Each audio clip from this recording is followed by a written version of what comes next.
Welcome to BasketballHeadzz Live. I'm your host, Glenn Poole Harding, and tonight we have a very special guest. This basketball head once was headed down the wrong path when his mentor and coach, the late great Gil Reynolds, steered him in the right direction towards academics and sports. He then went on to become an Erasmus Hall great, with his jersey retired in the rafters. After leading E Hall in scoring his senior year, he attended Lamar College for a year. Then came back home to the city to attend FIT, Fashion Institute of Technology.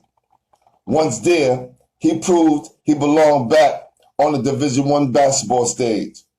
So he accepted a scholarship to Iona College. After graduating Iona, he transitioned into the financial services. But his pride and joy is the Funsport program, where he's the founder and CEO in his neighborhood of Brownsville, Brooklyn. Help me welcome to the show Erasmus Hall great and Funsport CEO, Ricky Rivers. Y'all ready?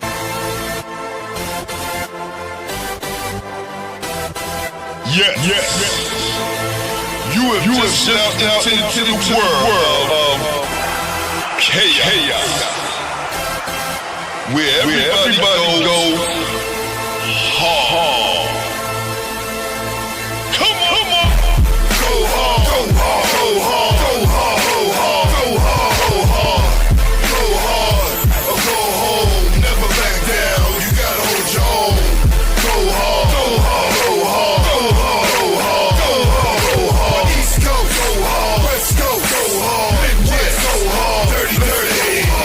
Everybody get online, buy your tickets, cause the game about to start. What's up, Saturday, my brother? I'm good, man. I appreciate that intro, man. That was solid, man. I feel very important and very special right now, man. Nah, it's all good, my brother. It's all good. That's what we doing, basketball heads, man. You're a guy who's shaping, the culture of basketball in New York City, man. So we had to get you on here, man. Nah, I appreciate that, man. I appreciate everybody that's involved with it. I know Ray Haskins has his hands involved in the show as well. That's the legend right there, man. So he's the godfather of the show, man. So man, that's the right guy. To Coach. That's the right guy, man. So I love Ray, love what you're doing, man. And I was watching a little bit of the Terrence Richard one, and Terrence Richard was my guy too. So I'm in good company. Oh man, that's awesome, man. That's awesome. So what I like to do with everybody, first question to jump off the show is, who introduced you to the game? Hey, so just the game itself, I feel like the person that you mentioned in the intro, Gil Reynolds, gets a lot of the credit for Ricky Rivers, man. So Gil Reynolds, I've played basketball. When I grew up over in Farragut Project, started out there. I played at the Boys and Girls Club like every day, the Navy Yard Boys and Girls Club. And you just playing, man. Like I played in Brownsville, when moving there, played with Harry O with the Brownsville Hornets. So I just played ball, you know what I mean, in the beginning.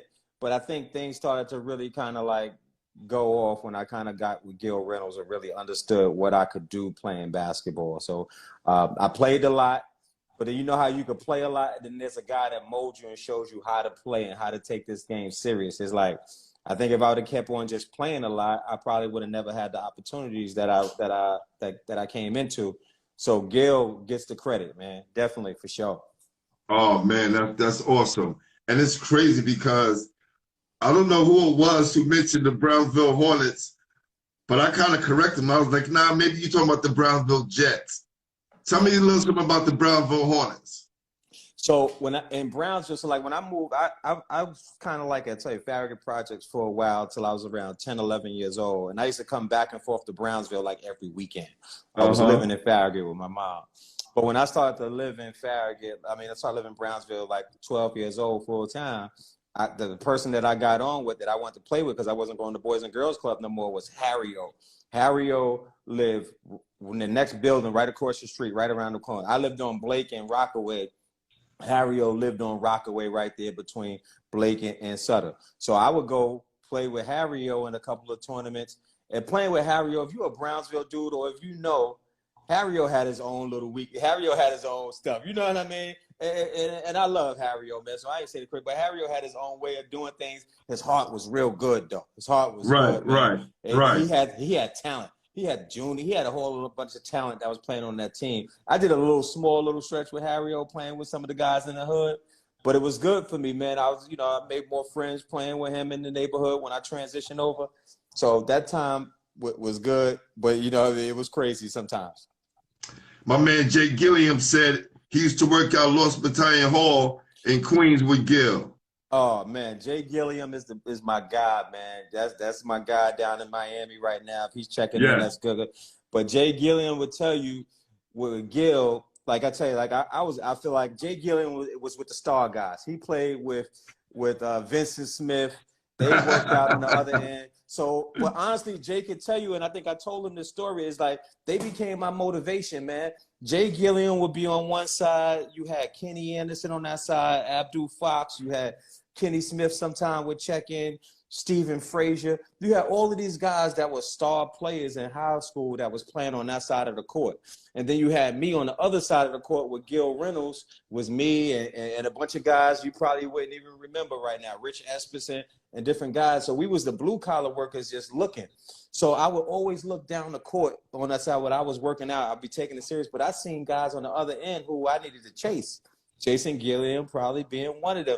And I remember Rich Ashmead was one of those guys who played in my position. He was one of those guys who I had on my list. I was like, I need to get there. I wasn't there at the time when I was coming in the beginning, Jay would say, but those was good times, man. I'm getting Jay build it up because that's a big part of my development. And here's why. I lived in Brownsville. You know what Lost Battalion Hall is. You from Brooklyn. You know how that's not an easy ride to get to Lost Battalion Hall. Right. So for me to get on the L train or whatever to make all those transfers to ultimately get to Queens, it took me about an hour and some change just to get to Queens. And Jay could tell you the workouts was at early in the morning. They was early in the morning. They was like at 9 o'clock in the morning. So you gotta get yourself up to get ready to get out there, and then you work out, and the workouts was good. And every now and then we had that special toy where we kind of like mix it up. And I see my man Keith Stroud checking in. I was just about to say it. Because me and Keith was like, and we talked about it and we jumping around, but Keith knows how big Gil Reynolds is to not just me, to him too. He's a big part of our development because, like Keith, I say, we those cats from Brownsville that sometimes we could go down this street and do something wrong, or we could go down this street and do something right. You know what I'm saying? And I think Gil pulled us out of some things, out of some darkness, and kind of helped us get it right. I was one of those who I know I really benefited at the right time from Gil because I was about to do a sharp left down the wrong road. You know what I mean? And Gil got me at that right time and helped me understood. Nah, you could really do something by playing basketball. The way just because you could shoot the basketball. And I didn't really know that until Gil introduced me to it. So I get a ton of respect for him, ton of respect for Vincent Smith and all those guys giving me something to aspire to. Jason Gilliam, Steve Frazier, all those guys, Kenny Anderson, beating me up, especially the Kenny Smith. Jay, you wasn't there at the time that me and Malik Russell played Abdul Fox and Kenny Smith 2-on-2, that we mixed the workouts in Lost Battalion Hall. It was a 2-on-2. I got Kenny Smith right after the Rockets championship, and Malik got Abdul Fox. Kenny Smith must have hit 10 straight shots on me and made me want to quit playing basketball. Move the phone back some. Okay, yeah. Kenny Smith must have hit 10 straight shots and made me almost want to quit playing basketball, man. But Malik had to switch. Me and Abdul Fox started the matchup before that, and it was clear because Fox would check in. We matched up in that moment on the 2-on-2, and we later will be matched up playing against each other in Rhode Island on the court, too. We always talk about that 2-on-2 that we played to the point where Abdul Fox was on SportsCenter all the time, and now I got to try to help put his fire out. Well, let me tell you something. I was a student of Gil Reynolds as well when he used to be having workouts at 309 Park. With Gary Shears and Joe Jackson, those guys. I was a young guy just trying to learn the fundamentals. And when I made Lincoln team as a freshman, I would go to Gil like on the weekends and get my fundamentals sharp. So by the time I went back to Bobby Hartstein, what he taught me was sharper than what he saw me, that prior week. Because I would go to Gil that weekend, and Gil would just tighten it up. So we all are students of Gil, man. Man, Gil. I've watched a lot of coaches do it. Gil was just a different type of person, man. And I love that dude. I owe him a lot. I wish I was here to kind of to pay it forward to him. I try to just do that, just the things that I.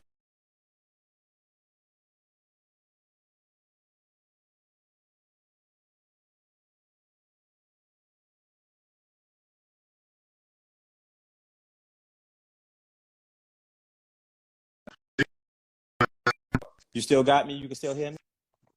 Yeah, I think you're buffering, right? Yeah. We here. I'm back. I just had to touch the Wi-Fi button. I'm gonna make sure that we good. So I think we clear now. So yeah, Gil was that dude, man. Gil was that dude. I didn't go to prep, but he was very important to me.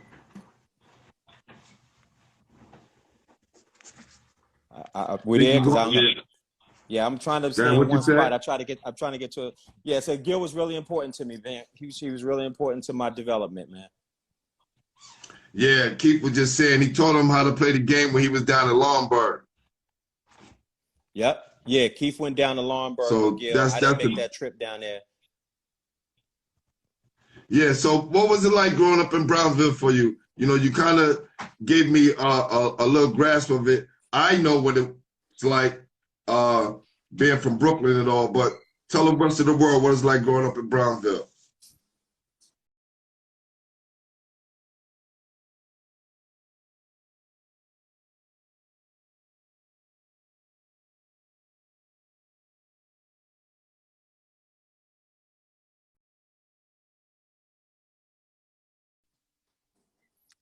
Glenn, I'm trying to. And when Keith get up here, I think we're a little bit better. I had for Brownsville. Go ahead.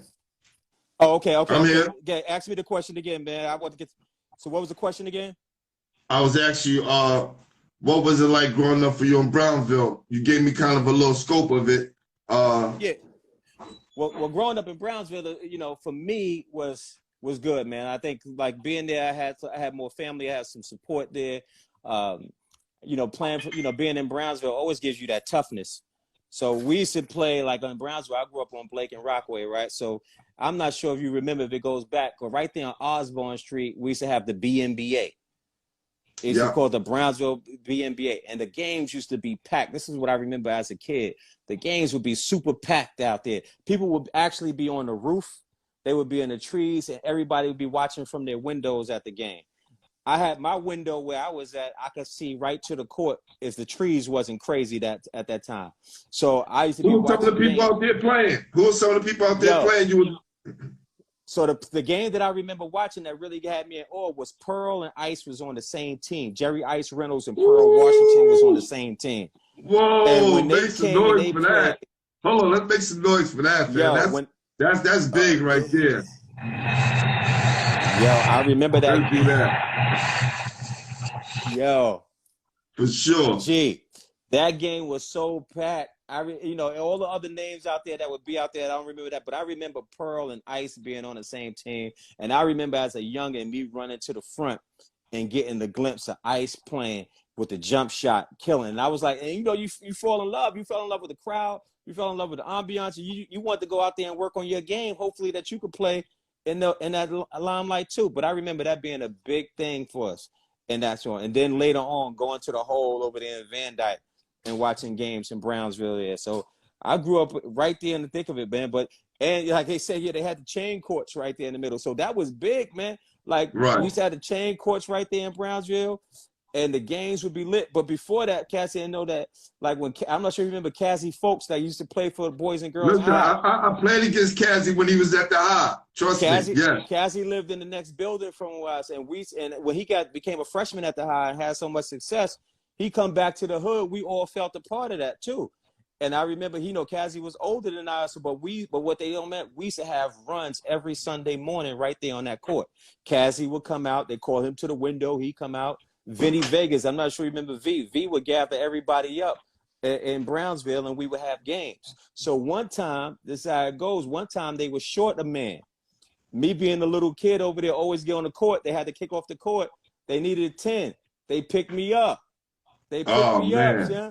They picked me up. So I was the 10th man on a day when it was short. Next thing you know, it was part of the game. Somebody passed me the ball. I was open. They said, shoot it. I pulled it from it. It wasn't no three-point lines there, but I knocked it down. All the cats, I was a little hungry. I was a little kid. They all grabbed me, picked me up. Shorty knocked it down. And it was a cat, Keith Barnes in the hood. He always tell me, remember, I passed you the ball. That was his kind. Every time he see me, before he gave me that 5, from that point, he always say, remember, I passed you the ball. But those was all confidence builders, though. That's right. Those was all confidence builders. Now I'm playing with like that. So, now I played with the big homies, and I scored. When I played with my guys, I got to dominate my age group now because I'm confident. You know what I mean? So all of that played a part in it, man. Brownsville, helped me kind of like grow. Let me tell you, you can't imagine how many guys who said they got better playing with the older guys. Absolutely. Countless of guys who have came on this show and said the same exact things. And I think sometimes the kids now, they get it twisted and feel like, well, if I'm not on the AAU circuit, if I'm not playing against this guy, not knowing, if you just work on your craft and keep doing what you're doing, somebody gonna find you. Yo, good. But this year should be a testament to that. Like this year, all the AAU stuff shut down. The pandemic shut everything down. What you had to do, you had to go to the park because the gyms is closed. You had to go back to the park. You had to take your game back to the essence. Everybody had to do that this year. So the kids should have been in the park honing their skills up, playing against some of the older guys, because now that's the only thing you could do in 2020, really. That's right. So you had to kind of take your game back out to the park. You had to go back to the essence, the things like me and you and the older guys tell the young guys. Dude, that's what you got to do right now, champ. You can't. There's no AAU practice. You can't get out there and run up and down inside the court on the wood courts. You got to go into the park where you could, you know what I'm saying, and hone your skills. Playing in the gym was a privilege. My man John Arnold, he said it. Playing in the gym was a privilege to us, because he said a lot of kids scared to play on the concrete. Concrete? Yeah. You better get out there and work in your game. Absolutely, man. But like you said, we learned a lot playing against the older guys. But sometimes even though if the younger guys go out there, the older guys is not in the parks as much either. And they need to kind of like be out in the parks. And we need to kind of have that energy that we had when we was little, where the older guys mentored the younger guys. They was out there for them to pay their dues. Everybody's into, New York is so fast paced. Everybody's into something different. Everybody's into something, and we ain't got that type of energy that much anymore. But hopefully we can start to kind of regain that back, man. Yeah, it would have been nice, if we would have had the parks open for a good amount of time where we could have scheduled some things, had some of the older guys from college come down, some of the ex-pros come down who are still playing, some of these guys who are playing 35 or 40 over. Yeah. They come play against these high school guys and kind of mix it up. That would be good, man. So like now, if coaches is listening to this, you got high school coaches, everybody who listen to you, there might be opportunities where you need to get scrimmage games in. You need to kind of like get some work in, some bump with your kids before they kind of like maybe invite some of those older guys to kind of come in your gym and kind of like, you know what I mean? And say, yo, I'll use you to bump against my high school guys. I need them to feel that physicality. I need them to get pushed around, all of that stuff, so that helps them prepare. That helps them kind of like get through this, because sometimes I don't think iron is sharpening iron enough in New York. Kind of like it's not sharpening the iron enough in New York. Everybody wants to be great at what they do at every time. Not just in the game, but even in practice, you want to be great. Nah, you got to go through the wars in practice, so that way when you get to the games, it's a lot easier. So we need more of that type of stuff, man, and that just comes with the good synergy that we get around the synergy city. We need more of that. Definitely. Now, with you running your tournaments and programs of that nature, when you was coming up, what kind of summer leagues did you play in, or what summer leagues did you play in? Yeah, you know what? When I came up, so like I say, Gil Reynolds got me started. Gil Reynolds is the reason that I got to Lamar Community College and went out to Colorado. Gil Reynolds is the reason that, I was averaging 30 points a game in my senior year at high school because, you know, I'm going to get to your question. Hold on. Yo, fam. Yo, because look, I know a lot of kids, they see you running things and being CEO, being the head man, and not knowing you had game, fam. So when you say you average 30 points, don't just say like, y'all just average 30 points, because that shit is not regular, fam. Okay? That shit is not regular. Yeah, Let's bring that back, fam. Let's bring that back. I definitely appreciate that, man. I appreciate kind of like talking about it. But it did happen, man. I would say it was actually 28.9. But you know, I round that up to a 30 piece, 28.9. So that was a part of my. But what went into that though, what I don't want to escape for people who are looking is that I used to do 2 a days, man. Like I remember just vivid thing. I remember getting prepared to play against Donald Taylor at Prospect Heights when Donald Taylor was nice, right? We play against Prospect Heights. He's playing in my school. Gil is like, we got to come. I used to work out at Jackie Robinson. I lived in Brownsville. I would work out at Jackie Robinson facility that was on McDonough, and I think that's what Troy Ave turned into. I don't know if that's Malcolm X or whatever. Yeah. That school right there. I would go there every day because Gil worked there. And when I say every day, besides Sunday, but every day that building was open, I was in that school working out and shooting. So I got prepared for that game for Donald Taylor. He was kind of like, we went through shots after shots to prepare for that game. So that game in our school, which is a big game for us at the time, my senior year, Donald Taylor, they end up winning the game close. Donald Taylor has 46, I have 42. But what I'm saying, did he tape for that game? But that's the stats. He has 46, I have 42. Great game. I'm getting double teamed and playing the boxing one though, but we don't have the skill to do that. But either way, he wins the game. But the part I'm getting to is after that, I call Gil on the phone. How'd you do? You know, because he didn't come to the game. I have 42 down, but we lost. I'm tight that we lost. That's how it was. I'm tight we lost. How long is it going to take you to get to the gym, though? I go straight from the game, from Erasmus Hall, after the game, pissed, get on the train, go to Jackie Robinson, and we go over again shot after shot. But people don't know about it. And we go back to the gym in Bed-Stuy. I don't go to Brownsville. I go to Bed-Stuy after a 42-point game. Go get shots up. I must have shot about 300 and went over shots that I missed, went over all of this stuff to kind of like, to get me, because to what Gil put me on, it's not about that game. It was about getting into college. It was about, this is the work. And plus, you know, like what my situation was, and Stroud probably know too, he listening, you go to Brownsville, you know, you don't want to go there too early. So things could go any way. So I go drain myself out, do my homework at Jackie Rob, put more shots up, come back home, go to sleep, and do it all over again. It's funny because Terrence Venture said the same thing last night, right? Your guy Keith said, I remember me and the 13-year-old kid getting up at 8 a.m., going to BRC, playing Jock, Fly Bear, Kurt, man. And I remember Jock picking me up one time after it was over. Keith was a great player, man. Keith was a great player. I mean, I watched him play. He, you know, that back down game, turn around, jump shot, fade away. I remember Keith Stroud having that in his repertoire. Yo, that shit was just so disgusting because he like had that in his game. Dude 6'8" and 6'9" couldn't stop that shot. And it used to be fucking funny. Yeah, Keith had that. but Keith know, and that's why when me and him talk, we got something that we connect with that everybody don't always connect with. We get that Gil teaching, that Gil thought, that, you know what I mean, that gave us that's different. And that's why me and him had always talking. And Keith, I'm sorry that the pandemic got in that way, because we was on pace to do something special for Gil in his name.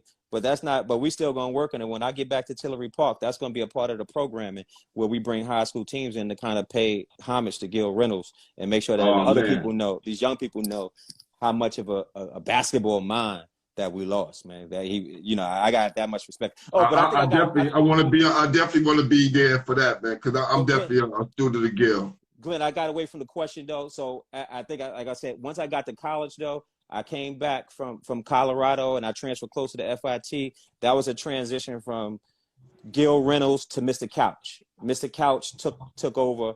Once I got to college, he took over from there from Gil, and he started to mentor and mold me. So everything about what I did after that, I played with Mr. Couch, with Dykeman. And that's why something with my joint, I didn't play with a lot of people. Gil wouldn't let me play with Riverside at one point wanted to get me to come try out to play. Gil wouldn't let me play with nobody else. It was just with him. I couldn't play with nobody else. So I don't have like this experience in my joint where I played with mad teams and I went around, did that. I didn't do that. And because of that loyalty with Gil, I kept the same loyalty with Mr. Couch. I only played with Mr. Couch, unless it was something that he wasn't playing in. Like I played with Kenny Kings for a quick stint, but that really wasn't my basketball game. Listen, fam, you don't got, like I told you, I am a student of Gil. One of my questions was, did you play AAU or did you just play with Gil? And I could turn you around and show you the question. Because I already know. It's either or. You're either going to go and play with AAU over here or you're going to play with Gil. There's no other way. No, he wouldn't let me play with nobody else. But with Gil, you respected it because you was getting better. He was pushing you. And if you didn't, you know what I mean, he probably fucked you up in practice. You know what I'm saying? I seen him bust a cat in the mouth. I seen him. I ain't gonna tell you to go get your father. Go get your father. Go get your father. I seen that. I seen that happen. Facts. That happened. And I know he was worse. I caught him on the downside of his year, so I know he was worse back then. But I seen him rip a cat. I seen him rip a cat whole jersey with his pinky finger. I seen that happen. But and then tighten his watch. And then tighten his watch. All that stuff, man. I wish the kids listen. Gil was a different kind of breed. And, you had him on one side that was a general. He was like an army guy. You had Vincent Smith on the other side when we used to be at Lost Battalion. That was like a guru, man. Like, he break down the game with those glasses and those knock knees. And he break the game down different. And he is, you know what I mean? So it was good tutelage that I got coming up, you know what I mean, that I think, and you know the part, Glenn? We ain't pay nothing. We didn't pay no $25 a session. We didn't pay no $30 a session. No disrespect to nobody who might be listening. No disrespect. Yo, but this what I'm telling you. We didn't do that. I don't want to spend time on my show knocking these guys because I understand people got to take care of their family. Absolutely. But so if it's an opportunity for that, you get it. I ain't going to. But we just got to look at the product that we're serving now, because if we trying to put out good basketball product right now, it's not helping. Yeah, so I'm gonna leave that one alone. Yeah, we're gonna do that. All right. Nobody's doing that. We know that. I was about to ask you the question because you kind of got to it already. Okay, let's go. Who asked you, Bus, to let you know you was one of the top players? But when you and Donald doing 42 and 46, did you top that? I mean, I've had some good games, and I'll be honest, I don't try to lie. I've had some good games against people, and I've had some games where I've had a hard time guarding people. Like I could say I had a hard time guarding Seth Marshall one time. I had a hard time guarding Seth Marshall. I love that guy, but Seth was a different type of breed, you know what I mean? But the other time, like I could say, who was really good, I didn't have a hard time guarding Corey Williams, the dancer, sometimes when we matched up. Maybe because of the relationships, I was able to kind of. I didn't say that I won. Now we talk about Corey Williams from Brooklyn. From Brooklyn, I didn't have a hard time guarding him, but he's had moments we had me because he's the dancer. You know, I used to have a hard time guarding Lamont Jones. He was so tricky. Lamont Jones had a different kind of herky jerky work. It was hard to kind of like to guard Lamont Jones because he would look to pass, but he could take you off the dribble and do creative stuff. So Lamont was, I think I was just fortunate to be in games, you know what I mean, to be in the moment sometimes. I think because of my preparation, if you ask me, Glenn, if I didn't have the preparation through Gil and others, I probably would have been a D2 cat. I probably wouldn't have never played college ball. Who knows? Wow. But because I got the Gil, and then because I got the Jim Couch, who got mad props, and he got he got respect, I'm able to get in the door and then earn my way through that. Not to say that I wasn't talented enough I couldn't play, but I had to make that. I had to make it. You know how some cats is born with it? All they got to do is just keep playing. Now I had to make mine. I had to earn mine. That's real, man. Who did you pattern your game after? I'm trying to think. When you get to college, I was guys that I was looking at. Remember Rodney Monroe that used to play for NC State? Yeah. I felt I felt like my game kind of was similar to his. I remember always kind of like saying Money Row. I used to always say Money Row when I was playing you know what I mean, and trying to pattern his game, 1-2, pull up, 1-2, you know, shoot, go off the dribble, jab, step, pull up. My joint was basically fundamentals. I was fundamentals. And, you know, for a second, I think I lost a part of my game that I could have gained. And I'm going to give this cat a shout out, but he messed me up a little bit and helped me a little bit. You remember Bob Cunningham from Bed-Stuy? Yes. What's that? A basketball Bob? Basketball Bob. That's my guy. He live in Australia right now. So Basketball Bob, when I was playing in Colorado, he was sitting out. But Bob used to inspire me. Bob used to always say, like, nobody could guard you. You could shoot the basketball. Nobody can guard you. None of that. So what Bob did, he helped me in the way, right? Because, well, you know how you practice on shooting threes. We used to always shoot threes a lot in Colorado. But for what Bob would say is that we're not going to shoot on the three-point line. We always practice from the hash mark and back. The hash mark and back. That's what we practiced every day. And in Colorado, all you did was play ball. That was all you could do was play ball. There was nothing else to do outside that. And we practiced from the hash mark and back with Bob. So he added that to my game. The one thing he messed my game up with is Bob used to have this move that he showed me where he used to put it through a guy's legs. He used to try to do the crossover and you put it through a guy's legs. So now I got that move, and what I thought is I got a handle. I saw the thing. I had a crazy yo-yo handle. Right. Cat through the leg. Then he had me come out and play with Kenny Kings for a minute, and you be out there with them. The next thing you know, you trying to do the one-on-one shit. But the real strength of my game was shooting the basketball. So I was messing up part of my game by thinking I had a handle and trying to be tricky and trying to throw it through a cat's legs when I really should have been pulling up from like 40 feet. Because I had that to my game, and I got away from it trying to be like Bob. So that's my guy. I always tell him that story. Oh, wow. Okay. All right. So you leave FIT and you go to Iona. Yeah. Was there any other school looking at you besides Iona? So when you had Rippy, who was the coach there, Rippy is not the connected cat. Rippy was trying to get me to go to Dowling or Pace University or whatever. And the backup, when I was in Colorado, I played in Lamar. We played in Kansas. We played in Texas. We played in Texas. We played all the top junior colleges. We played Southwood. And let me just tell you my good stories in Colorado. So we played at Barton County the first time. I lay an egg. This is my first time playing in major basketball. They got the Mr. Basketball of Colorado. They got cheerleaders. They got all kind of stuff that I had never seen at Erasmus. I was sorry that first tournament of mine. We played Barton County, then we play Independence. Didn't play well. We go on a Texas road trip. We play Howard. I come out of my shell. I got 36 in the game, and I had to leave the game by getting undercut with 9 minutes left. I left the game with 9:36 left in the game with 36 points. I was on my way to a 50 ball. Because this dude was Mr. Basketball in the state of Buffalo or something like that. Cracked him. So that started my engine going. The next day, and I guess the next day we go to Odessa. We go to that tournament next in Odessa. We play against South Plains. South Plains got like the #1 team in the country. They got Bo Outlaw, and they had Corey Beck, who's a top player at the time. He was a McDonald's All-American who had signed with Arkansas. Corey Beck sent me from the tip-off. You know how you come together for the jump ball? He nigga give me that and was like, "You Ricky Rivers? I'm gonna bust your ass today." That's what he said to me from the tip-off. What? He said this shit from the Not tip-off. knowing you from Brooklyn, Brownsville especially. He said this from the tip-off, but I didn't say nothing back because I'm a little bit concerned. This is makeup. They end up beating us, but I finished with a 25 ball, and he had like 23. So I played. If you ask Bo out, I played the best out of that game. The next day we play Odessa. We lost that. We play Odessa the next night.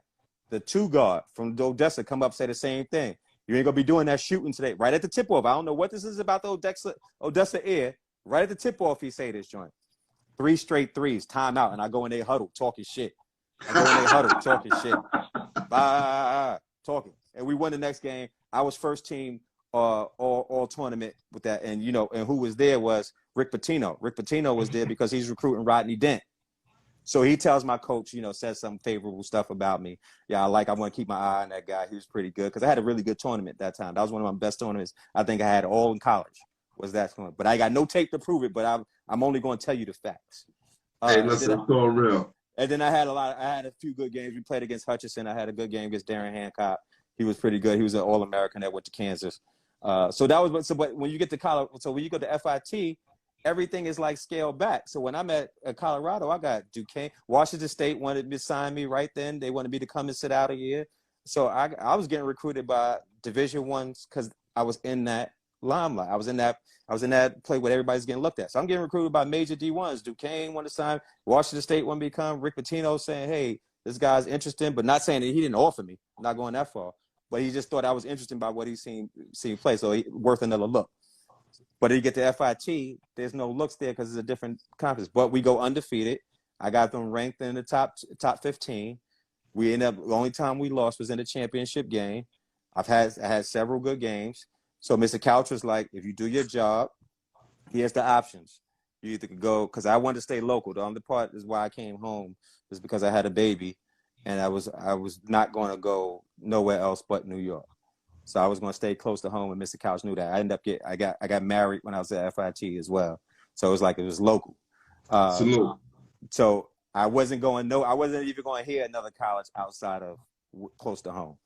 So Mr. Couch was like, here's the options. You could go to Iona or you could go to St. John's.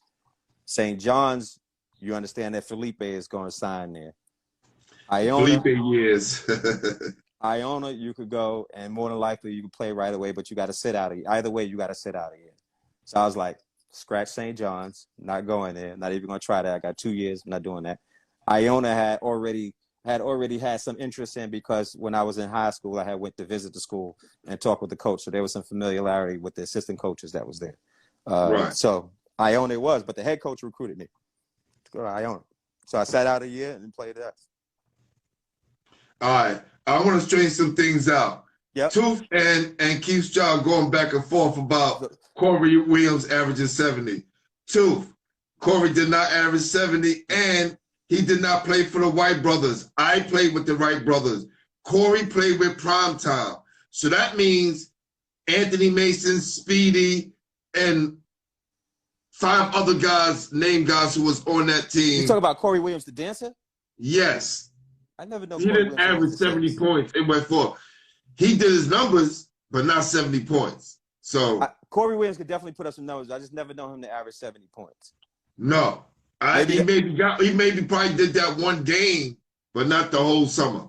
Maybe the other homicide, Corey Williams, probably, because he scores like crazy, but not 70. Yeah, but he didn't average 70 either a whole summer. So I'm not even going to say that. I don't think I haven't heard of anybody here I know that average 70. That's a hell of a feat. That's 70. crazy. But yeah, Corey Williams is definitely capable of. Oh, that's my guy. Trust me. He could put 70 up in the game. So, yes, for sure. Absolutely. For sure. So, okay. And Stroud was also saying Columbia also and Lamar College were Gil schools who he had connections with as well. Yeah. So that's Gil got me to Lamar. Gil's the one that got me to Lamar. He brought the coach. He had the coach fly all the way from Colorado, and they met me at what's the park right there at the L train at the junction. They met me right at the junction in the park, and I signed the letter of intent on an old car. Look at that. Yep. The old-fashioned way. People don't know about that. On the old car. That's exactly how it worked. I ain't had no parents there. I had nobody there to kind of help me guide me. It was just Coach Gil making it happen. And he had your best interest. He's not going to put you in a bad situation. I trusted him. I mean, that's why I said that. I trusted him with everything. So I speak to a lot of different players about the transitional part of their life, right? Which you just got into a little bit, right? Because a lot of youngsters need to know sooner or later you're going to have to transition into the real world. That's going to happen no matter what. I don't care if you played in the NBA, because it happened to Ross Strickland. After playing 17 years in the NBA, he came to that transitional point in his life. And it's not easy. Yeah. Right? What did you do to help you transition into the real world? Yo, the one, when I was going to college, I had a good friend, and you might know his name, Malik Russell, right? He went to Poly Prep, played at South Carolina, played at Notre Dame. We were really good friends going through college, whatever. He had, because of his thing, he had an internship that he was working at in the city, and he pulled me with him. So I was able to kind of get a job with him and kind of like get some exposure to the financial world a little bit. We worked at a spot called Jordan Industries that we worked at together. He had a different pay rate than I did, but I was involved though. You know what I mean? I got involved and I got some exposure and I learned and I kind of went about it just how I know it is to go about it the blue collar way, just to learn it and kind of like develop. That kind of like gave me a little bit of an experience and a little step into the financial world, which kind of like piqued my interest and know that's where I was going.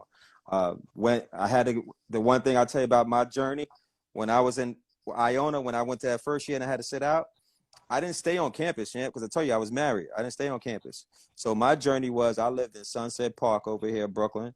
I would have to get on the train, take it to 42nd Street, get on the Metro North, take that to New Rochelle, and start out for an 8:30 class. You know what I'm saying? So that was my journey. That's what I did all through the year that I sat out. And I did that all through my junior year of Iona.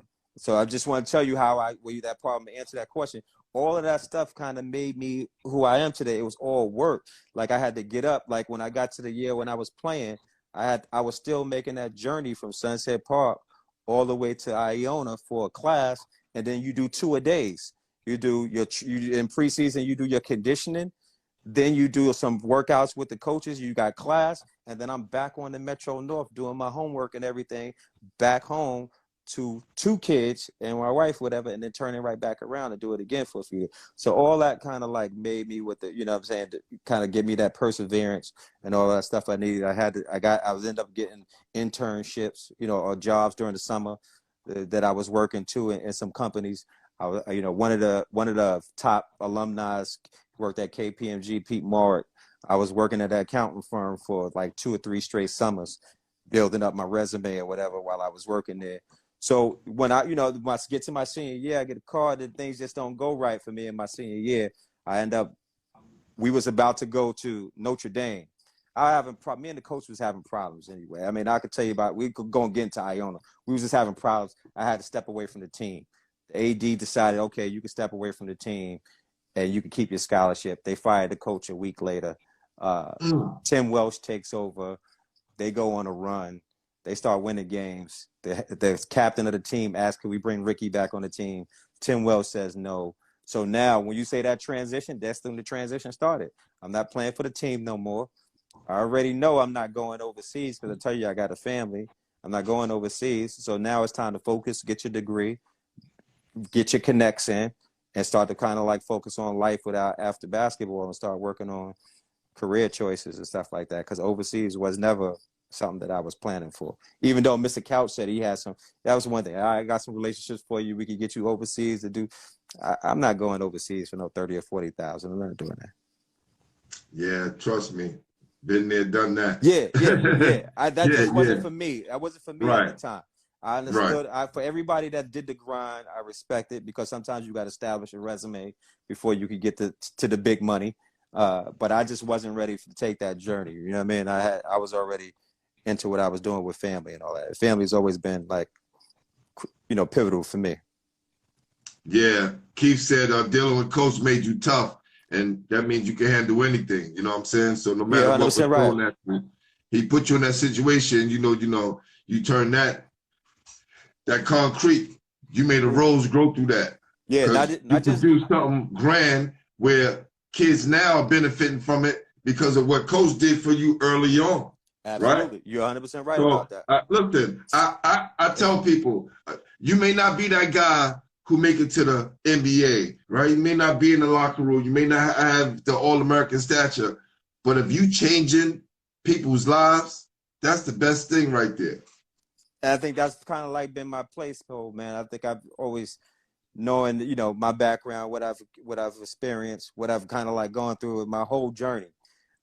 I've always been just trying to pay it forward to the people who kind of like got me here. And that's been Gil Reynolds. Mr. Couch is still here, so I can still talk with him. But Gil, just really trying to like do stuff that I know he probably would have done if he was still here, you know what I mean? And using to be real with you, I didn't expect to be doing this stuff, Glenn. I mean, I'm talking about it like this wasn't even in the plans. Like, let me tell you how this started. I'm living in Sunset Park, Borough Park, and these cats wanted to see Booger Smith play. And tell you, I had already played with Kenny Kings. So I got to shout out Kenny Kings. I always say Kenny King started this show because I play with him. They wanted to see Booger over here. They said, yo, can you get Booger to come to the park? I said, let me put together a little weekend tournament because I had played ball with everybody. I was still playing ball. Let me put together a little tournament. I asked Kenny, yo, Kenny, I'm putting together a tournament for a weekend. Would you come and support? Kenny brought Bugs. He brought Bam. He brought Kev. He brought all of these cats. He brought a little crew. And Bugs came, and I had like 3 or 4 other teams, local teams, and my guy from East New York. And that's how it started. And then the hood was like, yo, since you did that, we're going to give you the gym, and could you run another tournament? And I was like, you know what? I had put some work in. I said, I did enough. I created a fireball tournament. I got Sid Jones with Reality Check. I got Sid X-Men. Jones, salute Sid. That's my guy. I got X-Men with D'Antanian. I had Papo All-Stars. Papo All-Stars, another one of my guys. Yeah, they played. This was the first real tournament out of the gate, and I had a couple other teams. I had my team. I put it in there. So we had a bunch of good players at that time where I really didn't know that these, you know, when you look back at it, it's like, damn, I had a really, you know, straight, or everybody was coming down playing in Sunset Park, the little pool joint. And then that kind of like just started the whole joint going, man. Then I created another tournament because these kids, and then it just started to spiral. So, and then what happens is there's an opening at Nike, and my Ray Diaz, and it was like, yo, we need to get Brimmer in that seat. And yo, Rick, can you vouch for the corporate side of it? Because, you know, I was a suit and tie dude going back and work. Can you vouch for him on the corporate side? I'm going to vouch for him this day. And we get Brimmer in the seat. And while I'm vouching for Brimmer, the cat who I'm talking to likes my style and was like, yo, I want to sponsor what you doing. So 1 year into running tournaments, I got a Nike deal. 1 year. I'm like, I'll just start doing tournaments a year. And next thing you know, I got a Nike deal. And I had that Nike deal for 7.5 years after. But so that's kind of like what got me into it. Once I started doing it, I understood, like, who I used to look up to was Greg Marius. EBC. EBC, Yeah, I wanted to kind of like get my business mind together to kind of hopefully aspire to be like a Greg Marius. I think he was the cat that everybody who ran a tournament. He's the model. In New York. The way he put it together. He's a model. He's a model globally, I think, man. I don't think if you got to pay homage to Greg Marius, because I don't think any tournament was a global street ball tournament like the EBC the Rock. And I play ball, so cats can't pull it off me. I know they got a great thing that they do in Paris, but all of that stuff came off the success of what Greg Marius was doing on the street ball joint. He was the business cat from the streets with his basketball stuff that really held it down. And if you was trying to do something, I think he's the blueprint that you want to say, like, I want to kind of like be like him. And I was trying to use my business savvy to kind of like do that. Never got close, but still. I'm trying to get on my Harlem guys and Bronx guys to see if we get in contact. Well, somebody that's involved with EBC in some kind of way. Oh yeah. Gus, shout out to my man Gus. Gus is trying to hold it down for EBC. You know, I know a few people that's a part of that. Cool. Well, we'll talk after this. Now listen. Now I'm at Funsport 2 years ago, Tillery Park. Okay. Down there watching my guy Arthur Lee Walker ref. Going to watch a couple of games. My guy grandson is playing, Maurice Dolby. Okay, right? Yes, my little guy right there, Momo. So I that's my guy's childhood buddy of mine. That's his grandson. So I'm watching the game, and he does something I've never seen before in my life, and I've seen a lot. This kid scored 18 points in a row. Oh, you was there for that game? Yes, I posted it. I got it on film too. Oh, snap! Let me tell you. First of all, let me just give y'all the background. So this is the Funsport's classic game. Classic. That was a super classic game. And I want to see if you can top this one after I tell you this. Because I know you was there, but I got to tell the people this. Yeah, I was on the mic. Pause. Most team is down. They got 4 guys. They got 4 guys. So each minute that their guys are late, they get deducted a point. The other team gets a point. Yeah. So the time is clicking. when the game starts, they're down 16 zip. Damn, you got all the facts, Pimp. You got all the facts. They're down 16 zip. Yes, indeed. So they're climbing back. You know, halftime, they're still down maybe 5 or 7 points, but they still down. Second half was a different story. It just seemed like their motor started clicking. And Mo just was on fire. He was on fire. Layup, threes, and ones.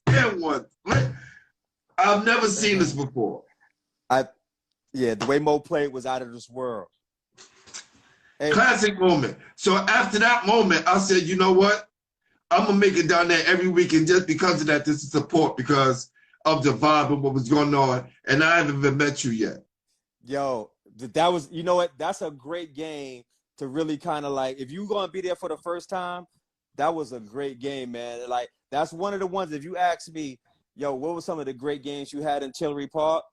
That may be in the top 5 of the joints. Because you know what? The vibe of it was right.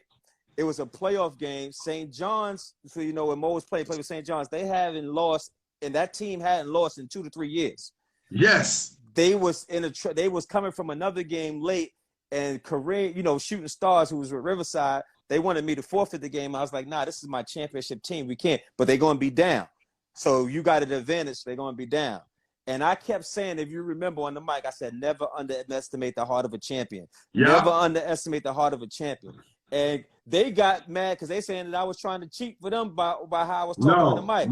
And I was there was no cheating going on. I watched the whole game. Yeah, and I had the DJ kept saying, "There's Brooklyn in here, Brooklyn." And yo, man, that joint it was a dope game. I remember that game. It was just a good game. Like Mo played like I've never seen Mo play before.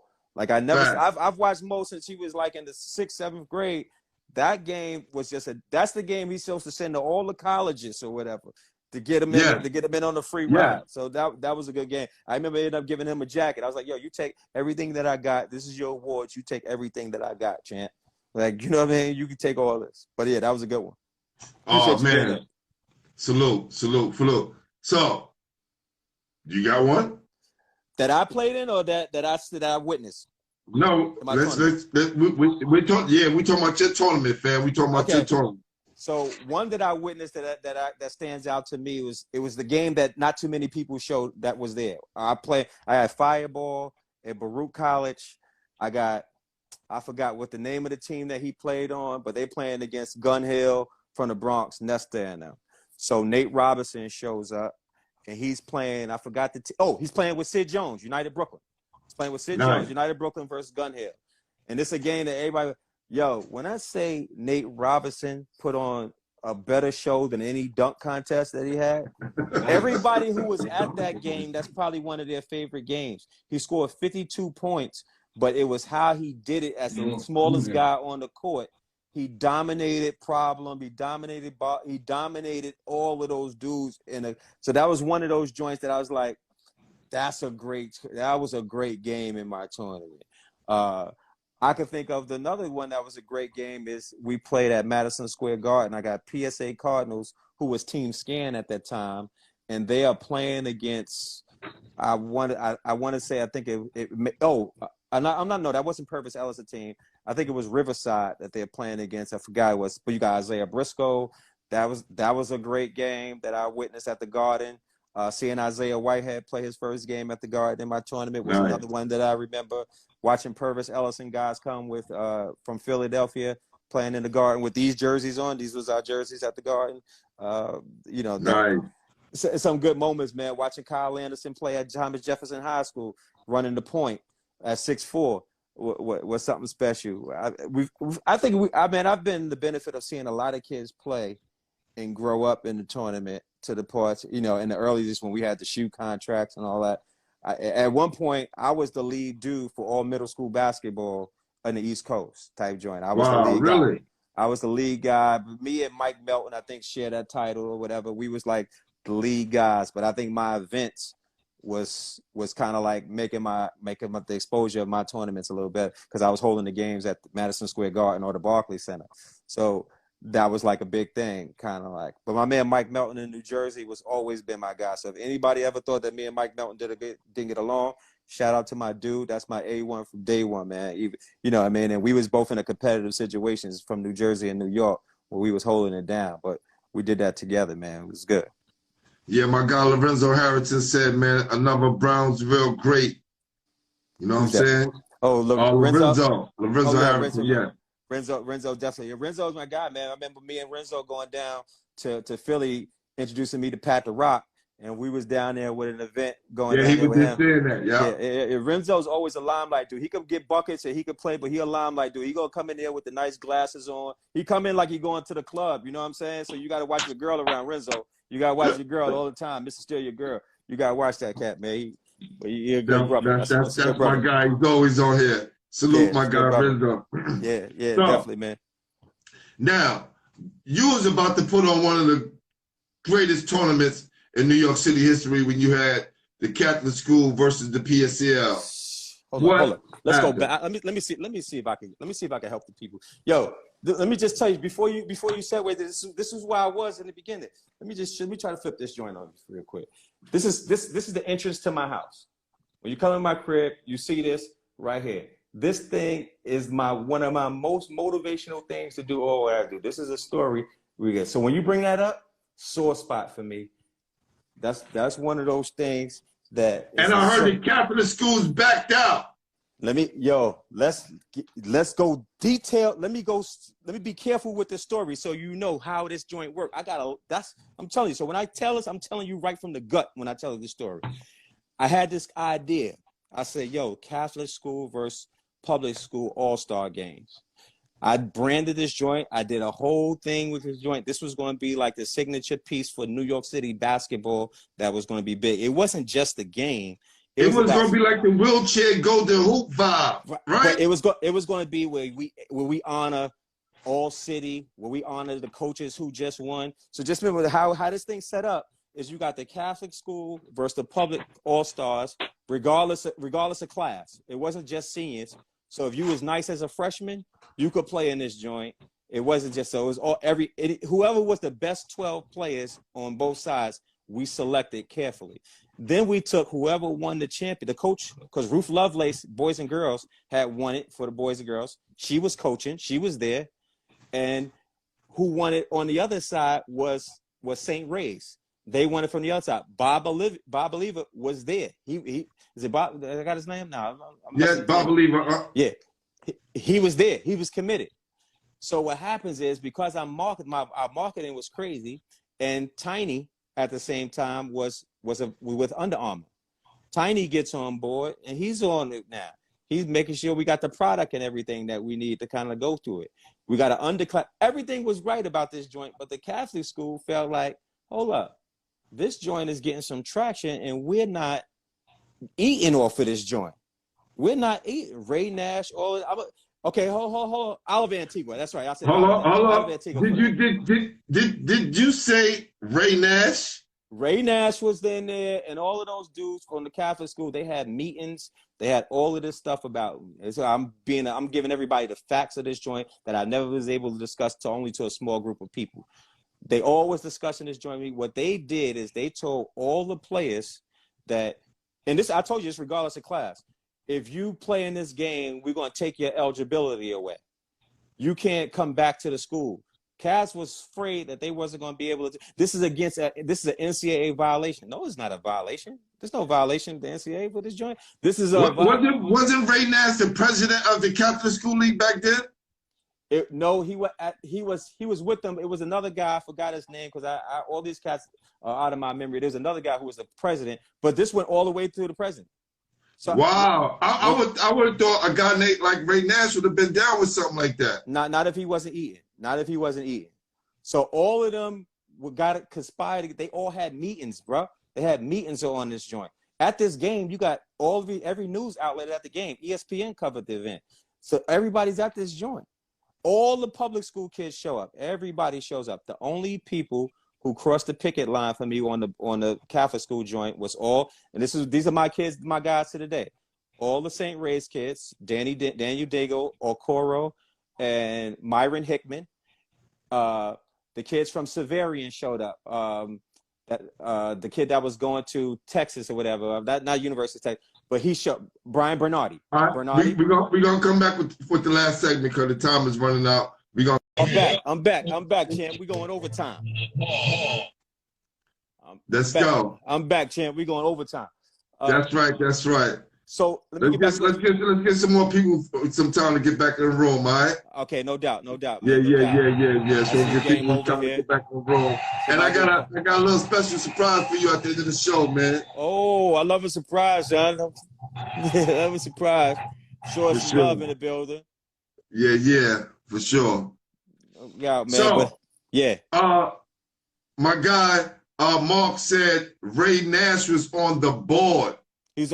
Ray Nash was more than on the board. Ray Nash was involved in all of those conversations. I know this firsthand. I got all the conversations through these dudes. They've been on conference calls with me. They was on a lot of stuff. So Ray Nash wasn't on the board in the distance. Ray Nash was directly involved in that process. Directly.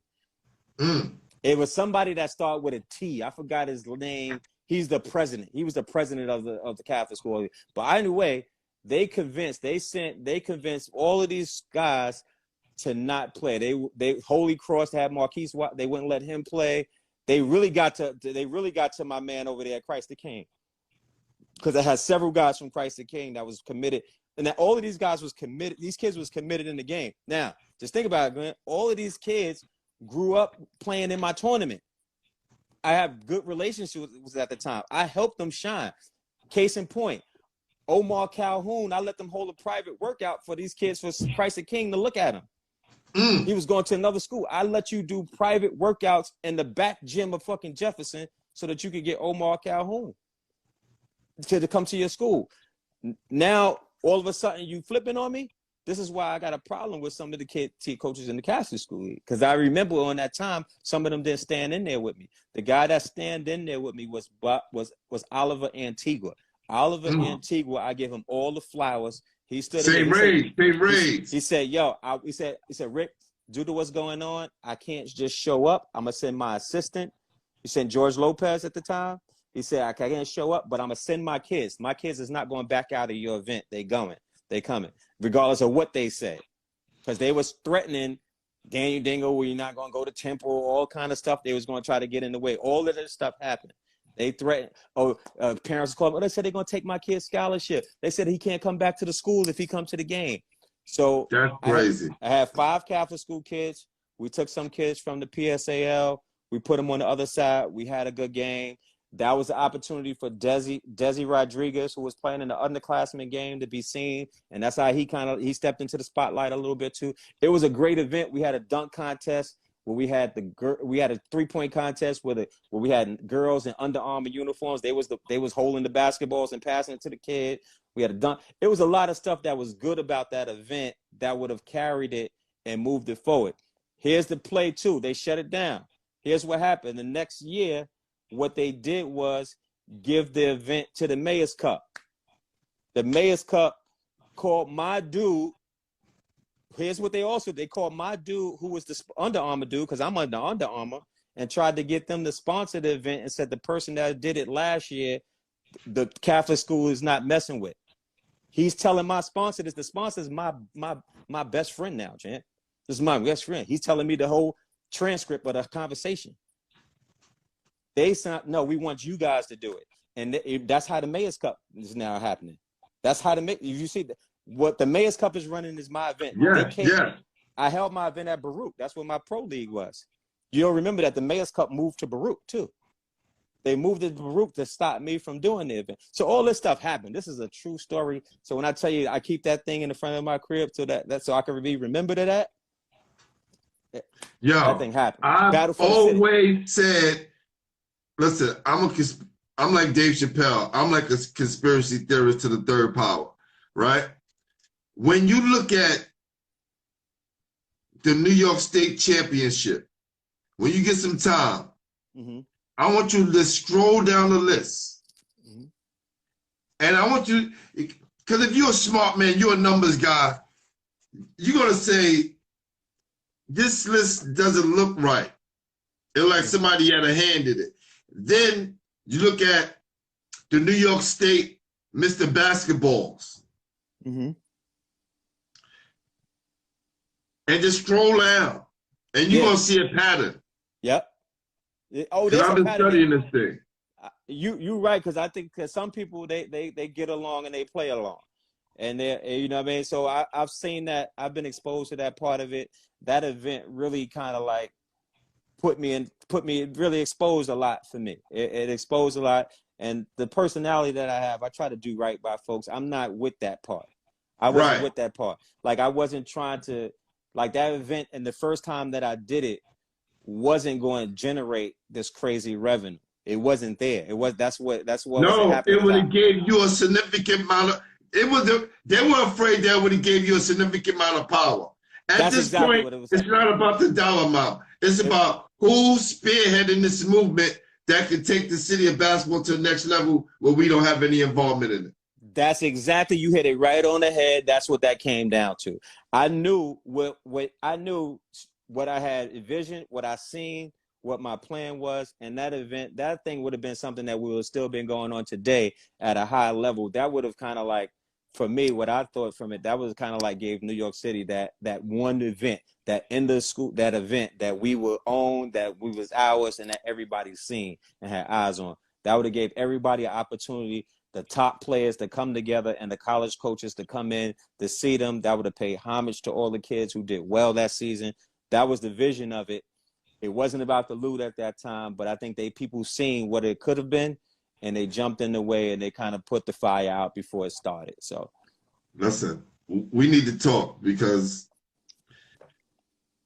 But that was one of hearing about what you went through, because I heard about it before. Yep.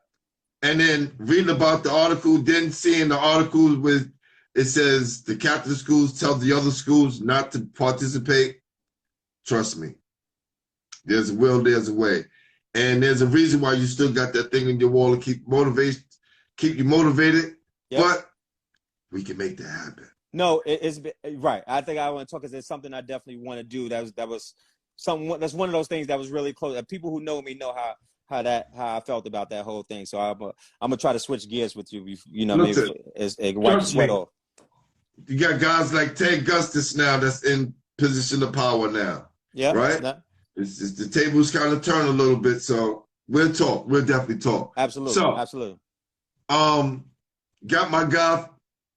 Oh, okay, he's up here. Eric Hicks. Eric Hicks, that's my guy right there, man. Definitely. Show us a lot of love here. Love Eric Hicks, man. Black man that's been doing it for a while. So we talk about an entrepreneur, and I see him right that, man. He's been that guy. Always been a favorable guy when I talk with him. You got the shirt on. You always support. No doubt. Eric Hicks needs that, man. And we need to kind of like make sure we do more stuff to keep him in the forefront. Yep, definitely. So let's talk about some classic moments. How important is family, and are you planning to pass any of this knowledge down to your children? Man, if you follow me on social media or close to me, I think everybody knows how important my family is to me, man. Like I think I've sacrificed and I've done a lot to kind of like make sure that I keep my family together. My daughters are doing really well right now, just in terms of their own careers and their lives. But it was a journey, right? You know what I mean? Like I started out through this basketball stuff, having them and being able to maintain them to kind of like get to this part. And that's, you know what I mean? I think that's the gem for me. Like this basketball stuff has helped me. It's set me up. It's taught me a lot of skills to put me in different rooms. I've been in a lot of rooms, man. I've been in rooms with some real key people, but I've been in the hallways with some key people too. You know what I mean? In the PJs. So I've seen a lot, you know what I mean? From top to bottom. So family, I think, is important to me to kind of like keeping it together and using the relationships and stuff and the resources that I have to kind of put them in positions for win. So that's all. I mean, I'm glad you asked that. So that's really important to me. No, we always kind of keep family close here on this show because that's very important to us over here as well. But you know, it was important to me before the pandemic too. You know what I mean? I know how everybody's kind of like start to kind of like re-energize themselves around family. That it was important to me before and after. So definitely. You got Moles wanted to say what's up, man. Moles, what up? What up? People show you some love, man. No, I appreciate that, man. What's your perception of New York City basketball today? You know what? New York, I'm still in love with New York City basketball, and I do events in Dallas. I do events in Atlanta. I've done some events outside of the city and stepped outside and seen places, but I'm in love with New York City basketball. I do think we need to kind of look at trying who's the lead of New York City basketball, right? So like who's the gurus that everybody respect? I think we're in an era right now, if you ask me, where people just don't respect nobody right now, right? So let's just say, me 20 years in the game, some other people 20 years in the game. It's not like I could come to the young people and try to influence them in a certain way. Sometimes they got their own thing and they green light with it. When I was coming up, we had some gurus that we respected. They said, chill, we need to do it like this. People was chilling and they did it like this, but that's not New York City. Don't seem like that we need that part back, because somebody needs to kind of like help us kind of like protect us from ourselves. I do think that there's too many fires burning, in my opinion. And if it don't reply, let it fly, right? I think it's too many fires. Please talk that talk. Yeah, yes. I'm just going to give it to you how I see it. It doesn't mean that I'm right. I just no. So I think there's too many fires burning. So there's everybody, too many like different trainers. Everybody's doing this part. They doing it this way. They teaching it this way and teaching it this way. But we got all of these fires burning, but ain't nothing hot though. Ain't nothing hot. We got a lot of fires burning. Ain't not. So when I say it ain't nothing hot, everybody's doing something. Everybody got a team. Everybody got a trainer. Everybody got something. But all the college coaches, we ain't flooding the NCAA like that. We ain't flooding the. You know what I mean? We ain't flooding. Kids is getting opportunities, right? Kids are going to college. And they are, and I expect that. When I look at my man Eric checking in now, I see his son that's going. That's Elliot. I was checking in. I see his son. I love that. I love all of them grow up, get to that point where the tuition is paid.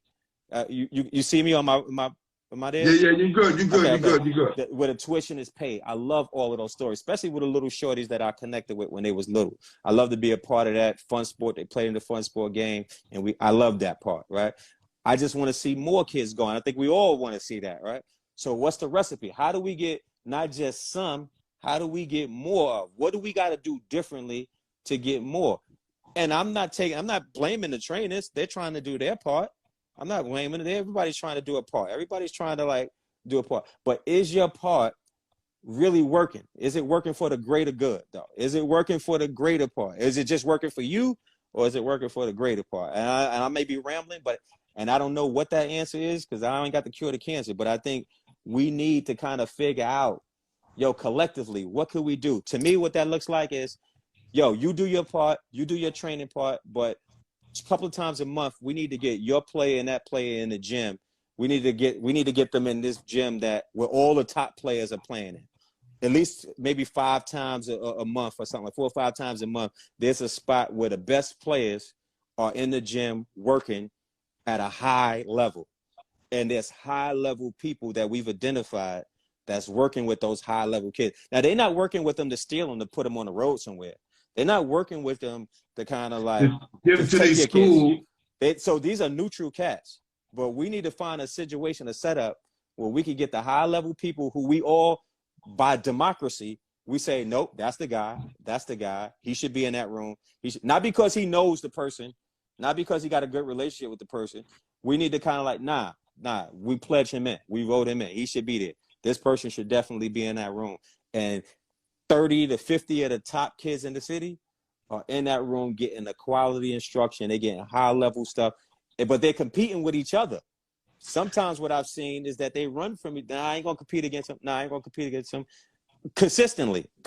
They need to be in there consistently. And we don't need, and we got to get to a point where I've seen this happen in other spots, Glenn, is that, like I may not like you, but I love my city. So we're gonna rock out for the half of the city. So that's the problem. That you just said some of the key things that me and my guys always talk about. Yeah. Right? Fixing those problems. That's key right there. Those high quality runs. Quality runs. You know, man, You know who I think has the possibility to do it? I'm seeing signs of it. Book Richardson just came to the Gauchos gym and started to. I've seen the energy. I could feel the energy of Book Richardson in Brooklyn for what he's doing in the Bronx. I could feel that. Yeah. And shout out to my man Book. Yes. Book has come back, and I feel the energy of what he's trying. I could feel what he's trying to. Like, Book is not just a Harlem guy, Bronx guy. Book is a New York City guy. Yeah.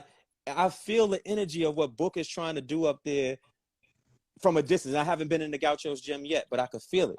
And I want to shout Bookie out. And I feel like he's on to something what I'm talking about. I may not be describing it right, but I think Book is showing an example from the workouts that's happening there to the instruction that I see happening to the tournaments I see going on. It feels like something is happening. And hopefully it's not selfishly for the Gauchos. It needs to be something for the whole city to uplift it. Listen, and if he can't get it done in Brooklyn, we need to put something like that together to feed our guys here in Brooklyn. Because I'm going to say this. I had Coach Norm Robinson from Kansas to be at St. John's. And he was like, sad to say, Glenn, but guys like myself and other big-time coaches aren't coming back to New York to get guys. And they want to. They want to come back to New York. But we just got to give them a reason to. We got to give them a reason to, and we can't make it difficult when they come in here, right? So Kamani Young is a guy, Kamani, he's coaching at UConn now, associate head coach. Kamani's from the city, so he knows how to navigate, kind of like. But we don't want to make it difficult for when a guy like Kamani wants to come in, right? So when I say New York, and people going to notice this is a fact, I got a good kid. The coach that coached him in middle school wants to be involved. The coach that coaches him in high school wants to be involved. The AAU high school coach wants to be involved. The mom wants to be involved, and who don't really know basketball, they want to be involved. So it's like 7 or so, and I'm just using it as an example. This may not be everybody, but it might be 7 or so people that want to be at the table when there should really only be 1 or 2 voices. And that 1 or 2 voices need to represent all 7 people, and everybody needs to trust in them. Because you need to trust a cat like Cat or somebody who's been coaching the kids, or Tommy Swinton who's been coaching the kids from little. Tommy kind of helped them go. Then he passed them on to somebody. But everybody wants to be acknowledged at that moment and be a part of the recruiting process when it can't happen. So now the college coaches probably feel a little concerned. It's like, damn, if I come to recruit in New York, I got to talk to 7 or 8 more to get to the kid. I got to shake his hand. I got to shake his hand. He got his pocket open. He wants me to go. I got to give him, I got to give him some money. I got to give him some sneakers. He don't really know the gamut. He don't really know what he's talking about. He talking too loud. He talking crazy out there in the gym. I can't mess with this. This is too much. And me talking around to coaches and talking to players, I found that that's some of the problems of recruiting in New York that they've dealt with too. So if we're going to fix our shit, we got to be honest about our shit in terms of how to fix it. We need to kind of, those are some of the, this is just Rick the OG after a few years of doing this. That's what I've seen and what I think we need to kind of like move forward. Because New York, I love New York. I want to see a lot of kids win. I want to see a lot of kids win. And some kids got to be honest with themselves. If you're not Division I, Division II, offer some good places to play basketball and open your opportunities up. Duncan Robinson, the kid playing in Miami Heat, was a Division III player, Jan. Facts. He played Division People need to check out his story. He played Division III. So so some of our kids get so caught up, and if it's D1 or D none, if I don't go D1, I'm going back to the block with the homies. Nah, you could go to a Division II school and have a great career, get your number retired, and open up an opportunity for yourself. Get into a camp and open up opportunity for yourself. Go play overseas and get some paper. Yo, you know one of the great lessons Terrence Rencher said last night was, after being Mr. New York, right? Mr. Basketball New York, and then leading Texas University in scoring with 2,306 points, and then getting drafted, he had to start back over from the beginning. He had a hard time doing that. Yeah, seeing, not being able to play, just working on your game, already not knowing that the NBA already got their guys to score. They already have their team. You just got to make your way on there and be happy that you're there and keep climbing and don't get frustrated. And I think that happens with guys, what you said, right in high school, not even in the NBA. I'm just using them as an example because it happens to dudes on the highest levels. Yep, absolutely. And when things don't go right for dudes, they're ready to transfer, leave, quit, hug the block like a mailbox, and it don't add up.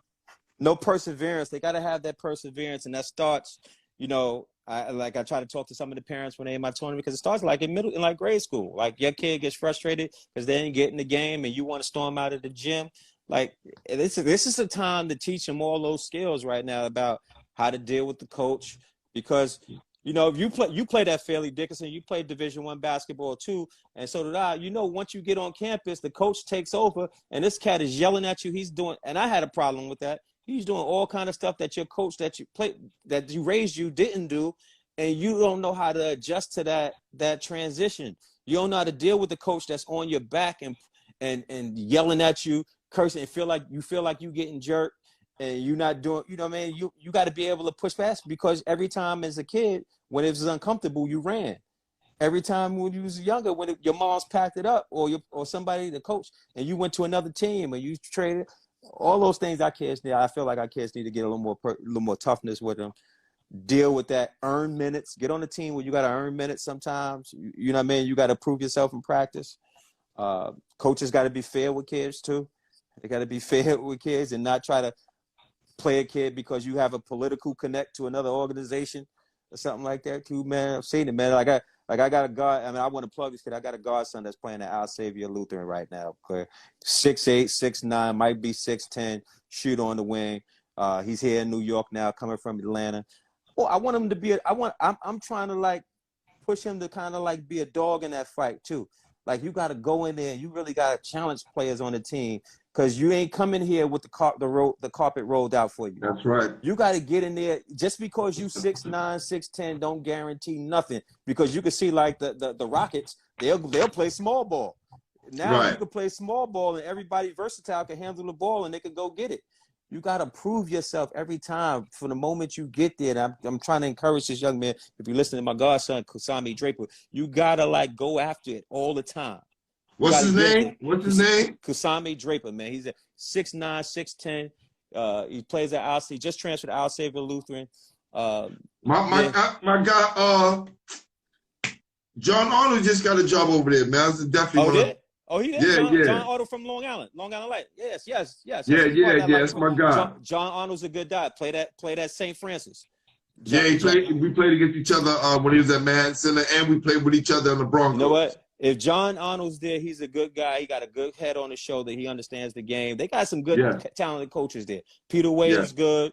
Charles Jones, you know what comes with Charles Jones. He's gonna make sure stuff. So they got Dana Dingle's involved in the program. They got a list of credible, proven guys that's done it. You know what I mean? He got to be a sponge, get that information, but challenge guys. You got to be a dog now. You got to start biting niggas. Pardon the language. Listen, that's all good. I know there's two coaches. You know, well, we already mentioned one, Coach Haskins. We already mentioned Coach Reynolds, but two people that are still here with us, Coach Haskins on this side and Coach Screen. Yes. Right? In Flatbush, who've been doing it over 40 years and been helping kids and been shaping kids young, been getting them young, especially Coach Screen. Get them young. Screen. Best shout out to Coach Screen, man. Long time in the game of doing it, man, and helping kids. Much and also, and Erasmus all great. I was about to say that as Erasmus. That's why, you know what? When you sent me that and you said about the scoring joint, I was thinking of him and his son Paco, and I was like, I can't go in front of those cats, man. I can't stand up here. Paco went to Xaverian. Yeah, Paco went to Xaverian. My fault. He did. He went to Erasmus. Right, but then you had like Billy Cunningham, right? I think I might have put more points up than Billy Cunningham. I don't think he scored that much. But, you know, the game was slower. The game was slower. The game was slower. I know he made it to the league, but the game was slower back then. You know what I mean? The game was a little more fast-paced. I think I might have scored more points than Billy Cunningham. I don't know it's all good. I'm thinking of Calvin Bowman, all those cats that came through the hall. But I did put up a lot of points in one season. All right, so last two questions. The best high school player you played against, the best college player you played against, and the best pro. The best high school player I played against was Dave. I always tell him this when he used to come to coach, was Dave Edwards. We played against Andrew Jackson several times when I was at Erasmus, and Dave Edwards each time put on a show. And let me tell you a little bit how this transitions to college. Dave Edwards comes to our school one time, and we playing him, and he's killing us. He dribbles over to his coach. This guy, Corey Straker, who's guarding him, was so intense. He dribbles over to his coach as the time is expiring. He puts the ball on the floor and slams it on the floor, but the horn didn't go off yet. The kid on my team dives on the floor for the loose ball, and the horn went off. I thought that was the sexiest shit ever I seen, right? I thought that was the sexiest. It was so smooth. Dave put the ball on the floor and went to the bench. The kid dived on the floor. Everybody's looking at him like he's laughing. They laughing. He's goofy. It's crazy. So let me tell you, I get a Dave Edwards moment. We playing at Iona. I forgot what team we playing. They inbound me the ball. I feel like I'm going to do the Dave Edwards moment. I'm going to pound it on the floor, and I'm going to run to the locker room. I did the pound on the floor, and I ran to the locker room, but I did this shit with 2 seconds left. The cat picked it up underneath their basket, almost laid it up, and all the alumni and boosters booed me to the locker room. I ain't played no more the second half. So I always tell Dave that story, so I got to share with you. I thought rest in peace, Dave Edwards. Now, in college, and if Bam is listening to this because we played in the MAC, the guy that used to kill us back then was this kid, Doremus Benjamin. Doremus Benjamin played for Siena, I believe. He played for Siena. He was leading the nation in scoring. He was leading the nation in scoring. This cat was a bucket. It was hard to guard this dude. He was hard to guard him. I had the assignment of trying to guard this cat as a junior in college at Iona, and this cat straight cooked it. And I had a problem with Terry DeHare too, but the whole nation did. That's with right. Terry DeHare, when we played Seton Hall. As a pro, I used to play a lot with Pro City and with Mr. Couch at the Feli joint. I'm trying to think who gave me a hard time and who was an NBA cat. I mean, I didn't have a hard time. I mean, I played against Skip. He never really went at me and killed me like that. I just remembered, I tell you, that moment with Kenny Smith where I didn't want to play ball no more. That's the pro that I remember. That's it. That's it right there. I didn't think I could make it playing basketball. Yeah, I didn't think I could make it playing basketball no more after Kenny Smith did that to me in the workout. Yep, man, that was it, man. Listen, man, I appreciate your story, brother. You know what I'm saying? And now that I know we're on the same wavelength as far as New York City basketball, where it need to go, man. I want to definitely stay in contact with you. Whatever, absolutely, we can do with each other to meet. Still sharp and still, whatever idea we can throw to help build New York back to where it is, man. Just let me know, brother. Definitely, I definitely appreciate you. And I'm definitely gonna be reaching out to you as well. Definitely appreciate you having me and all the guys that you're doing, man. Because for guys at this moment to be able to share their stories, and then maybe it's something I said tonight that impacts another kid or somebody else on the dope. It's cool, man. Keith Stroud, thank you for staying in with us. And yo, Keith Stroud always ducking me when I come to Atlanta, man. I be going to Atlanta. This cat want me to come out when I'm on my way leaving, man. I got to get to Keith Stroud. Next time I'm in Atlanta, we got to hang out, man. We got to hang out. The bottles is and that's been my guy forever, and he's been done too, because I've been telling him to get in the show and tell his story.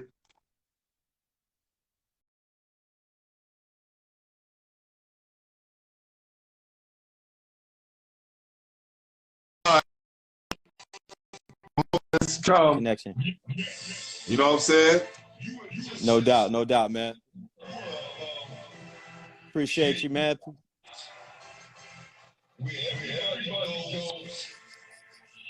Oh, snap. Right. Oh, yo, what's that? Who did that? Look, you don't even know that's what my guy was back here doing. Oh, snap. That's dope. Spell my name. You gotta put that E in there. But that's dope, though. You gotta put that E in there. I'm gonna make sure you put that E in there. Yo, let me buy a vowel. Oh, so we do for my guys that come on Basketball Heads, man. Ah, that's dope, man. I like that, man. Y'all gonna keep that up there, or Nah, this is for you, Chad. Oh man, that's dope. I like that. I appreciate that. Tell your artists I appreciate that. That's good love right there. I like that. I like that boost that y'all put to the show. That's dope right there. That's a good vibe. For sure, man. This is what we do, man. Yeah, I appreciate that boost, man. You guys have done a lot for our community, doing a lot for New York City, and doing a hell of a job for Brooklyn. So we definitely want to show you the love, man. And thank you for coming on the show. And let's keep our lines open, man, to make some things happen. Absolutely, man. I appreciate you, King. Appreciate you too, man. Listen, tonight Oh, before you leave, Yeah. who would you like to nominate to be on the show? Because Coach Haskins nominated you. Okay, if I had, I wonder if you got this person. Let me just think. Does it have to be in Brooklyn, or it could be? Where does it have to be at? New York City, baby. They got, they don't have to live here. They could be from here. They put in their work here. Like Kim Hampton, she not from New York City, but she played for the Liberty. And her daughters, play for Bishop Locker High School. So it's all connected. I want to I want to get somebody that's entertaining that really has a great story too that I'm thinking of. Like, hey, just take your time. You can always hit me back and call me. But I'm gonna nominate some names right here in the show for people seeing. I think like Malik Russell has a story that he almost made a pros and kind of what he went through. Abdul Fox has a story who I talked about today. I think he has a story. If you could get my man, he's an assistant coach he played at Rutgers. He's the assistant coach at Dayton right now. I can see his face, but I can't. I'm terrible with names. He has a story. You already had Ice Reynolds. I'm gonna give you the name for the guy that played at Dayton because me and him got a pitch. I just can't get his name. He played at Rutgers. He's a Dominican cat from uptown, from Washington Heights. He got a story too, man. He got a story to his thing. Donald Taylor has a story. Donald Taylor's my guy. He went to FDR. Somebody just hit me up. They're looking for his number. Yeah, Donald Taylor, I'm close with. Donald Taylor likes to really be low. He's a police officer, but he has a story that I think can inspire kids. You know what I mean? Yeah, and listen, where he came from. That's right. And tell him Glenn is, it's Glenn's show. Trust me. My man Kaheem is shouting. I got to shout out my man Kaheem down in Atlanta, but Craig Carter has a story too. Craig Carter's my guy. He's a coach in Wisconsin right now, female. Yeah, with the girls. Yeah, but he has a story. We joke every day, so I'm in touch with him. But he now that Craig Carter's my guy. We came out the same year. Trust me, that's my dude. He's a cat that you should definitely kind of talk to, man. So it's guys out there. Booger, you know what I mean? Booger has a story. He's on Sports Illustrated. He's on the cover of Sports Illustrated. Trust me. We already did the Booger thing. He know where I'm at. Yeah. Okay. Yeah. So those guys definitely have stories, man. But I appreciate Todd Davis. Don't forget Todd Davis. Everybody usually forgets about Todd Davis is my guy. Yes, definitely. Yeah. Todd Davis, Charles Jones, Lamar Jones. I reached out to all those guys. I didn't reach out to Todd yet, but let's put the word out there. No doubt, man. We appreciate you and let your brand keep growing, champ. Thank you, man. Appreciate you. All right, cool. Salute.